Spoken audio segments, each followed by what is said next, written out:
Tēnā koe. He mihi ke a koe kua tīmata nei ki te ako I te reo rangatira o te motu. Hara mai, nau mai. Ka hare tāua kia tūtaki ki ngā rangatira o tēnei reo. Kia ora and welcome to part 6 of Te Kākano. We're almost halfway through the series. Don't forget that you can obtain these resources that will help your learning. The series is based on this book, Te Kākano, by John Moorfield, and can be found in most good bookshops. And these tapes, with listening and teaching exercises, can be purchased from the University of Waikato. Today we're going to learn about words that show possession, words that show who owns something. We'll be visiting the living land of Aotearoa and Te Whenua to talk with experts on ngā tikanga Māori. And there's wash day blues at the Whānga's place. I hope you've been able to pick out some of the key words in each episode. Today's keywords are wāhi horoi, mihini, kākahu, pakaru, and mōhiti. We'll have the words again at the end of the program, so you can see how many you can pick up.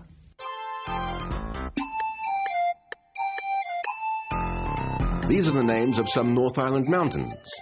Puketi is in Northland. Hikurangi is near Whangarei. Maunga Kiakia is One Tree Hill in Auckland. Pirongia is near Hamilton. Maunga Pohatu was the stronghold of the prophet Rua. Tongariro is the maunga of Ngāti Tūwharetoa. Taranaki is on the west coast of the North Island. And Tararua is north of Wellington. There's always something happening at the Whānga whare. Today there seems to be wash day blues for the whole whānau.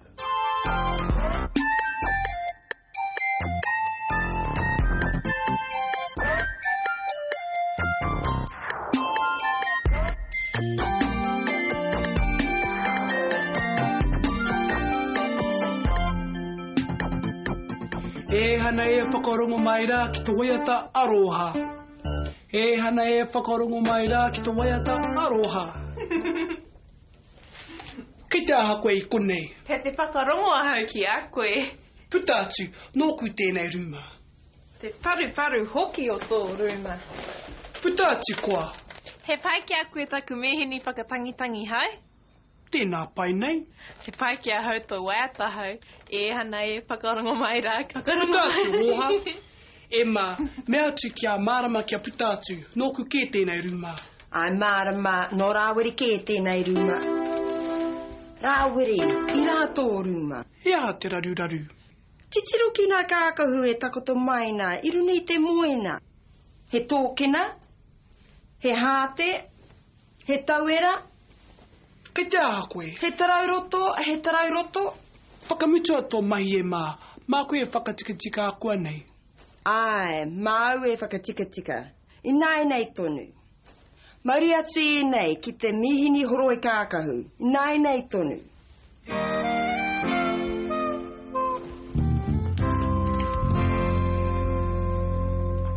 E hana e whakarongo mai rā ki tō waiata aroha.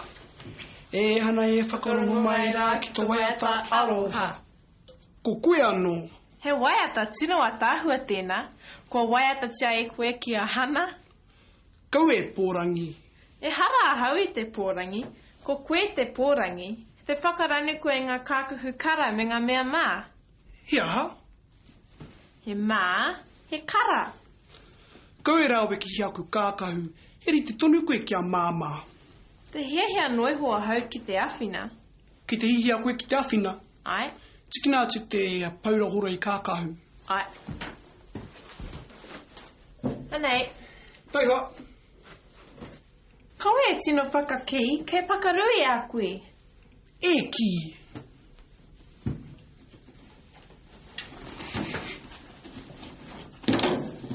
Kei te titiro koe ki te aha. Te titiro a hau ki te tangata kuare. Tangata kuare, ko koe tēnā puta atu.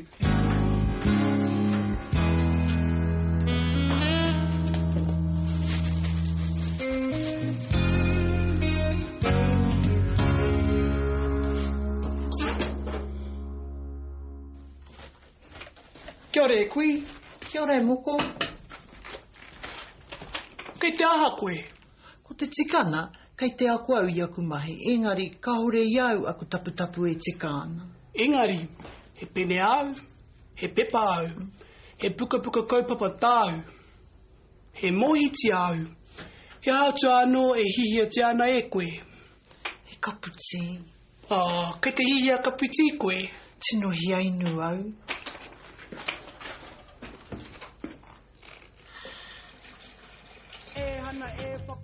Marama! E aha tēnā waiata? I tito waiata koe mo Hana? Puta te taku ruma, marama! Ei, ka pēhea taku kaputi. Marama, ki te aha pai roto I taku ruma. Ki te hia hau ki te whakarongo atu ki tō waiata. Moku taringa ke tēnā waiata, e hara mō o taringa. E hara ki te waiata nā monga taringa o Hana. Māku pē, awhina. Kau e rawe ki hia. Ke te haere atu e kui. Reitia mai. Tango hia o ringa I te mea nā, kau e rawe ki hia taku piana hiko. Rāwiri. Haere atu.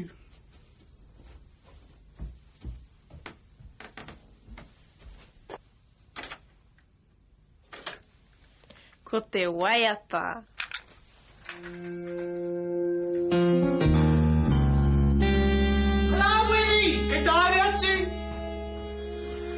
Ia te take tūnā koe ki runga I te tūru. Kia kore e pā mai te wai ki aku wai.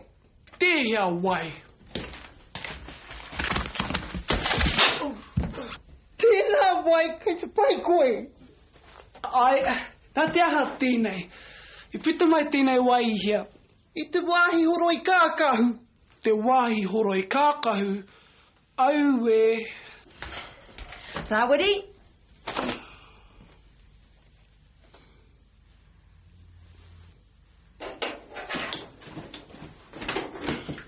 I muka e ahau te papa. I whakatikatika aina te mihini e koe. Ka o ko pakaru te mihini. Kia ora e moko. Kia ora mo te aha.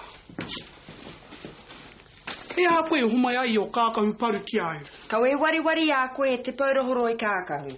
Me aha e ahau ēnei, ko pakaru ke te mihini. Ko tēnei mihini kua pakaru. Māui hari o tātou kākahu ki te wharihoro I kākahu. Kaore anō ahau ki a tai ki te wharehoro I kākahu, kei te pirangi ahau ki te haere I te taha o Rāwiri. Ai, ke te rea tama, he mahi ngahau. Kia koe pia e mahi ngahau.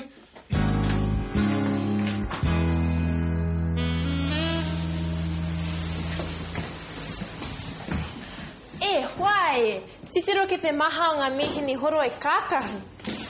I mauria mai e koe ngā moni?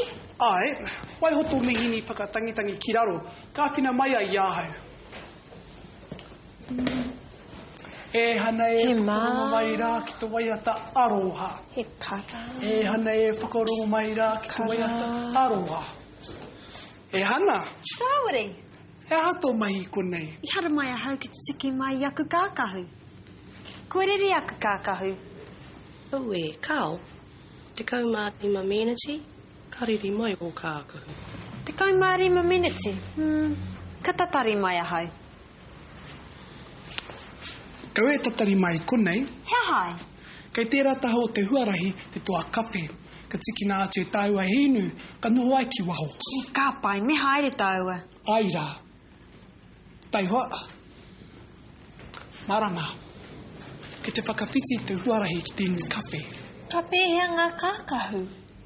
Ka taia e koe te tiaki. Kaore e tae e ahau. Kei te hihia māo ko Hana ki te haere. Te hia hoki ahau ki te haere. Kia ora e Hana. Noho mai koe ki konei. Māku koe utu. Ka utua ahau. Pēhea te nui o tō utu ki au. Ko tahi tāra. Kei te hia ke ahau kia rima tāra. Kao kia ko tahi tāra. E Hana e whakarongo mai ia. Ai, e rima tāra. Mo te horo I kākahu tēnei, kia hoki mai ahau, ka hoatu ai tō rima tāra.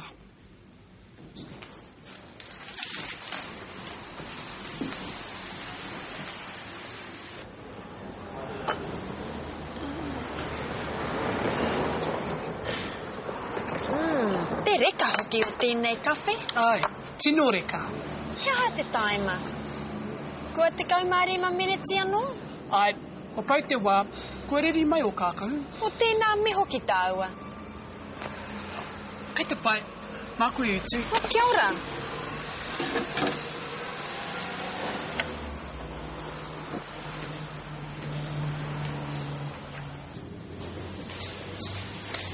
Kia ora Rāwiri, kei te horo ia mai ngā kākahu katoa I nāianei. Ka pai hoki. Mo ngā kākahu kara tēnei mihini, mo ngā kākahu mā tēnei mihini, mo o kākahu tērā mihini. I te tino haunga o kākahu. Tō haunga hoki. He te heheri matāra ahau I nāianei tonu. Kau e riri, engari, kua pau I ahau te rimatāra. Mo te aha. Hei hoko kawhe, mō Hana. He te hiahia ahau ki taku rimatāra. Ka whiwhi koe tō rimatāra a muri ake nei. Kaua e haere ki ko rā? Ei, e Hana, nā Rāwiri tēnei waiatai tito mō. E Hana e whakarongo mai rā ki tō waiata aroha. E Hana e whakarongo mai rā ki tō waiata aroha.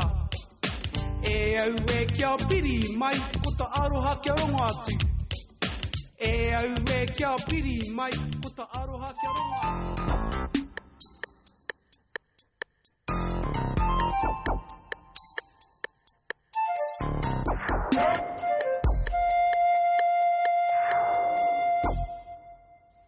Today we're going to talk about words that show ownership or possession.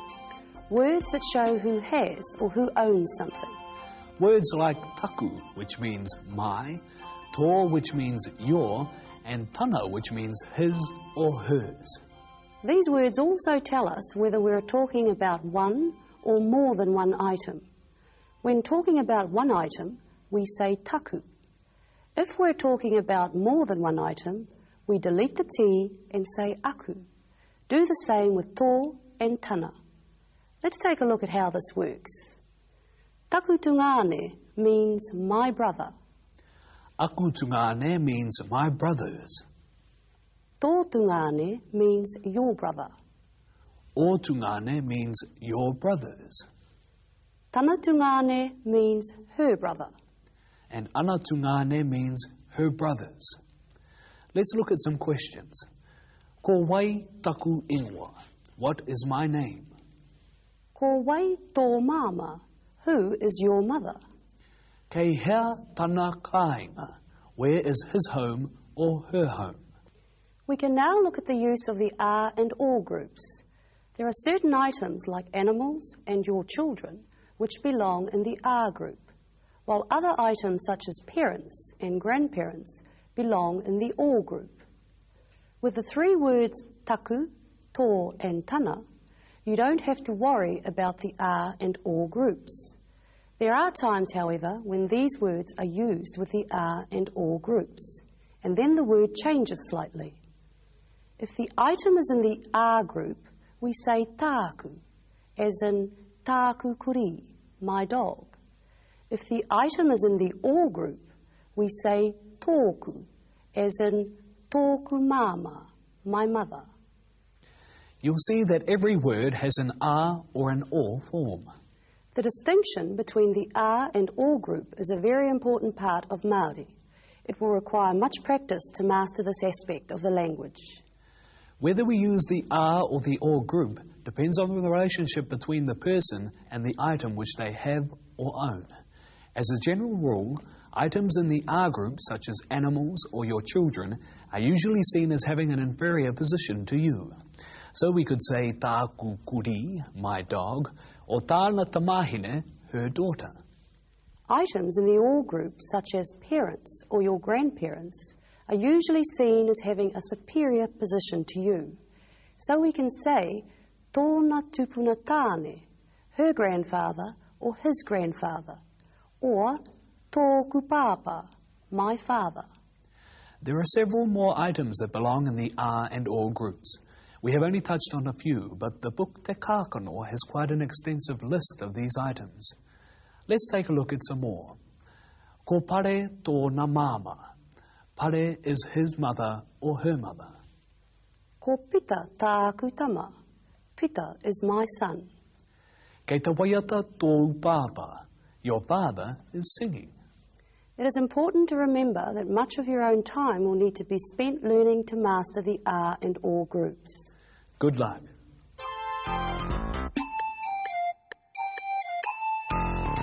Many native birds have Māori names. Tarapunga is the red-billed gull. The kōkako is related to the extinct huia. Tui is still common and a brilliant singer. Tieke is the saddleback.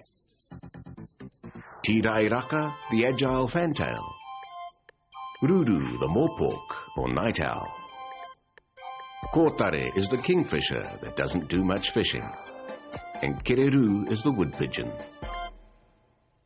The living land of Aotearoa, Te Whenua, is as much alive today with the history and culture of Māori as it was when our first tupuna named and cared for every fold in the mantle of Papatuanuku. The land is like a mother, and we will never forget her importance.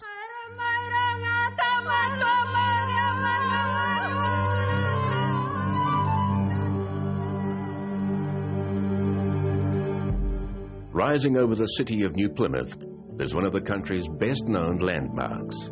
Taranaki dominates both the countryside and the Māori who live there. The mountain gives its name to the region and the people, and is a source of whakapapa. Rua Taranaki is our tupuna, and we are still able to trace our whakapapa descent from him as the father, the patriarchal figurehead, and his wife Rauhota Tapairu as our matriarchal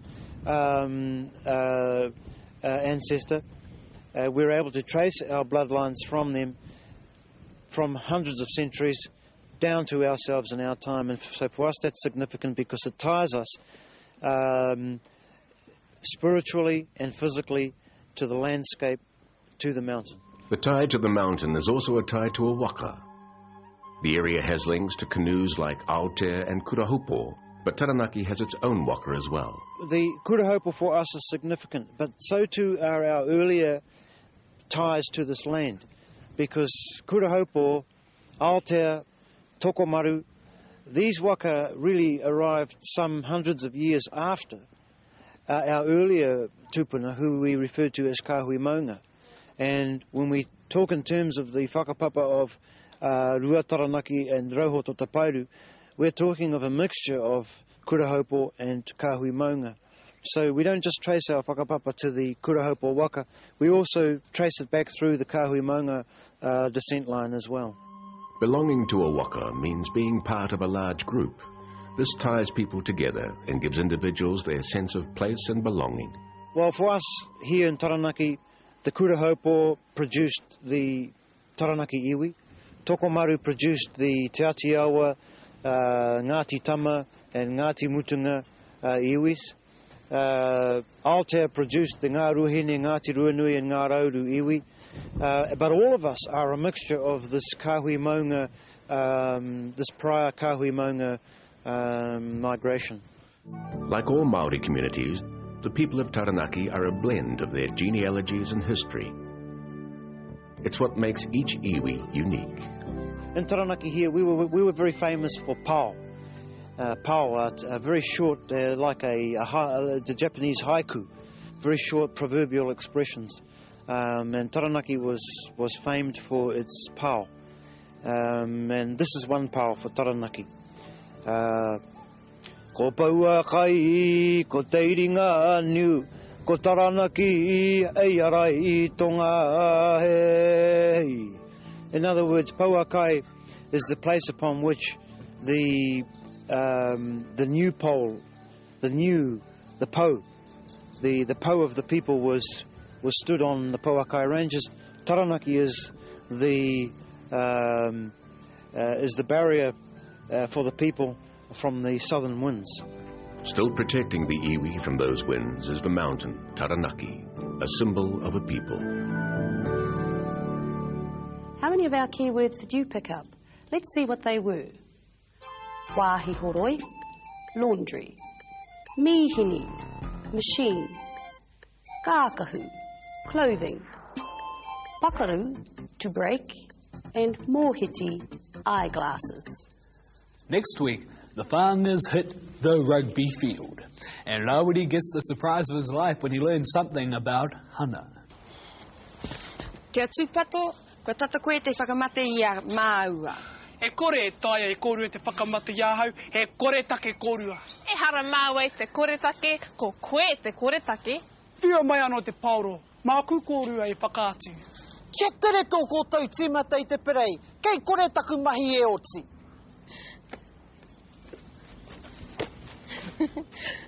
Kei a māua te māka tuatahi. Ana. Ka tahi anō te kemu ka tīmata. Toko rua kōrua, ko tahi noa I hoa ia. Kei te he tēnā. Me purei pēa koe I te taho Rāwiri. Kua oti tēnā, kua tai mai au ki te perei. E, mā māua ke e tīmata tēnei wāhanga. Kua oti ke te wāhana ki a koe, māku ke I nāia nei. He tāhai tēnā.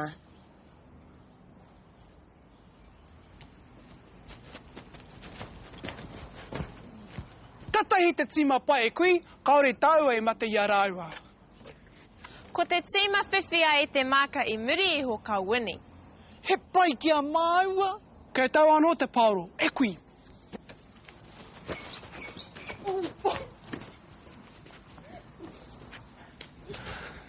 I wini a māua, I wini a māua.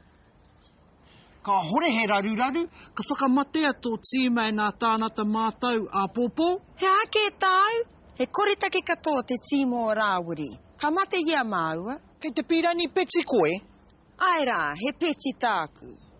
E rima tāra te peti, ka hina nā tānata mātau I nā tarawara. Kia te kautāra. Kia rua te kau. He rua te kautāra te peti.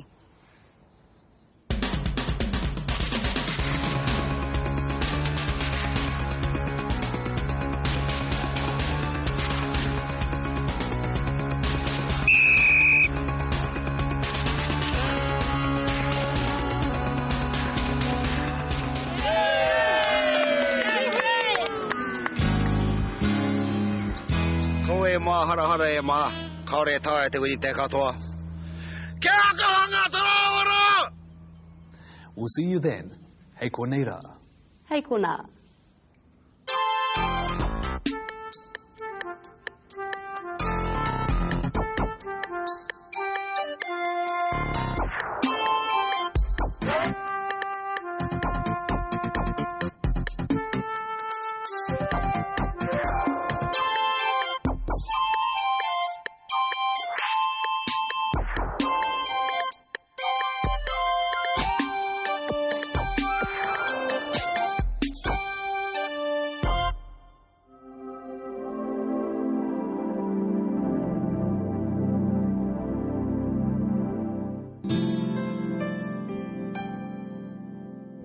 Nā te mānga e pāho te pūtea tautoko. Toi tu te